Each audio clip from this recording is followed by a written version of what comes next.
you could say what you will about, the Chiefs on the bye week and the Chargers don't look that great in the rest of the division. It's the Chiefs division, right? You could sit here and say that pretty much. And the Bills, you could pretty much say that about the AFC East, but still, those coaches go to sleep thinking you never know. The only one coach Dolphins look good, Rich. People want us to talk about that. They love to tweet at you. I know they do. I still think the Bills are the best team in that division, and they already have the win over them too. And I think they're going to beat the Jets. Certainly, if the same Jets team that just took on the Bill Belichick Patriots, the Bills from Buffalo, are going to take care of business. But that was one whole long windup for this pitch here. That the only coach that truly, I think, heart of hearts, knows he's got a home playoff game coming up in January right now is Mike Vrabel and the Titans. And the Titans, once again, with Derrick Henry punking the Houston Texans. The McNairs don't own the Texans, Yeah. So it's Derrick Henry. Damn straight he does. So my question for you is, once again, the Titans are like the okay team. What do you think of Tennessee? I think Tennessee's incredibly hard to kill, man. That's the best compliment I can give a football team.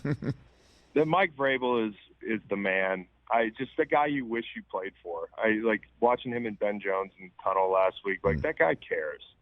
Like that guy doesn't just care about his job. He cares about everybody else in that locker room. And he's been a player. I know he's tough. I know he pushes those guys hard, and you can see it because when they get in tough situations, when the chips are down. When you start Malik Willis and you find yourself 3-point underdogs against Houston or whatever it was, or like Houston's actually favored by the time kickoff happens, they dig deep. They find a way. It doesn't matter that Malik Willis isn't ready. And as a sidebar, that's funny because in the preseason, everybody was coming for no doubt Tannehill. He's like, let's just not get out over our skis. But Derrick Henry's run for like 50 miles against stack boxes since. In the last 5 years. I think he had 118 yards against stack boxes yesterday.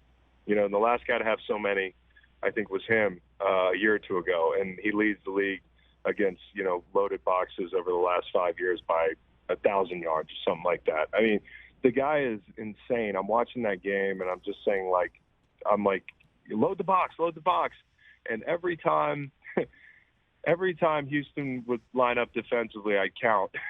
And I was like, okay, they are loading the box.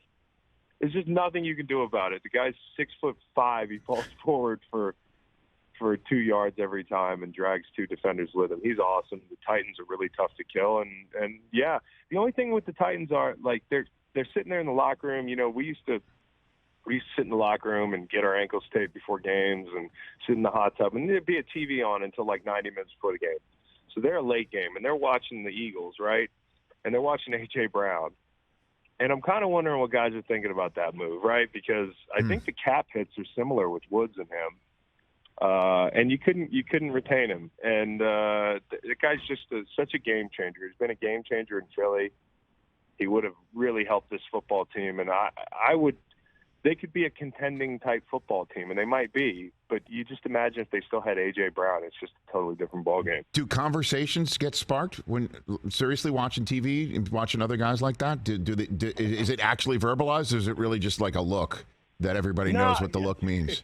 It's when something like that happens. I think that locker room really vibes with Braves and that whole organization. So I don't think anybody's like, man, we're tricking this thing off.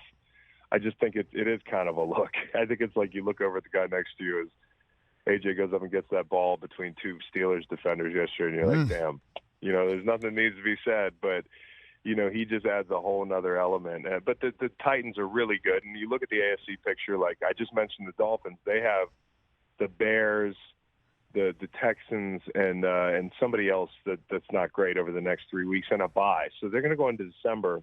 They have a chance to be 8-3 going into December.